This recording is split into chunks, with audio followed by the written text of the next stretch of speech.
Hello again, everybody, and welcome back to Happy Hoya-Days. Pardon my voice if it sounds a little bit different. I'm just on the tail end of a cold, so if it sounds a little bit deeper, a little scratchy, I'm just getting over something, so just forgive me for that. So today's Hoya is in a family we've talked about already. It is a Pubicalyx. It is the Pubicalyx Hoya Red Buttons. So you can see it's very similar to the Royal Hawaiian that I have, these big, beautiful leaves. This one happens to have some beautiful splash on here. So you might notice that the color of these leaves is a little bit different, a little bit lighter. I've noticed that there tends to be a little bit of variety within the Pubicalyx, that some of the leaves might be a little bit lighter, some of them might be a little bit darker.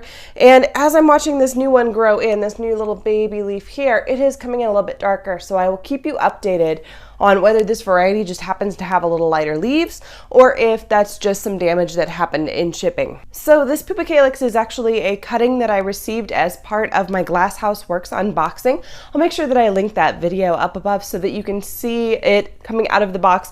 I do have it rooting up in water. A lot of you have asked how I root my Hoyas.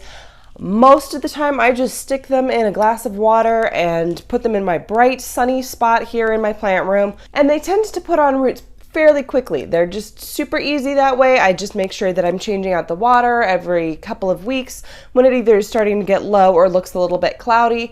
And after a month or two, they've got these beautiful roots. I'll pull this out so you can see the root system on this one. And it did have a little bit of rooting when I actually received it. This is just all new growth that it has put on since then.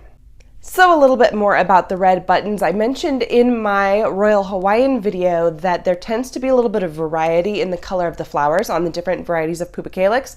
And this one has these beautiful dark purple, really deep flowers, which I think are so beautiful. So I'm excited to get this one to bloom. If you're interested in knowing a little bit more about the background and the history of the Pubicalyx, I'll make sure that I've linked to that Royal Hawaiian video so that you can check out a little bit more of the background there. As far as care goes, it's very similar to the Royal Hawaiian and similar, in fact, to most of my Hoyas. This one has these big, thick, beautiful leaves and a very thick woody stem. So this is one for sure, once I pot it up, I will start letting it dry out. I will put it in a very chunky mix. If I don't convert it over to semi-hydro, I'm still playing with that idea as well. But as I mentioned before in my Royal Hawaiian video, the Pubicalyx is super easy care. It's one that thrives on a little bit of neglect, and it's one that has been fairly fast growing for me. And I know for lots of other people too, it is a variety that tends to be easy care, easy to grow, and puts on lots of new growth. So a very satisfying Hoya if you're just starting out kind of on that Hoya adventure. And I think that sums up the Hoya Red Buttons. I know not a lot of information. Like I said, we've talked previously about the Royal Hawaiian.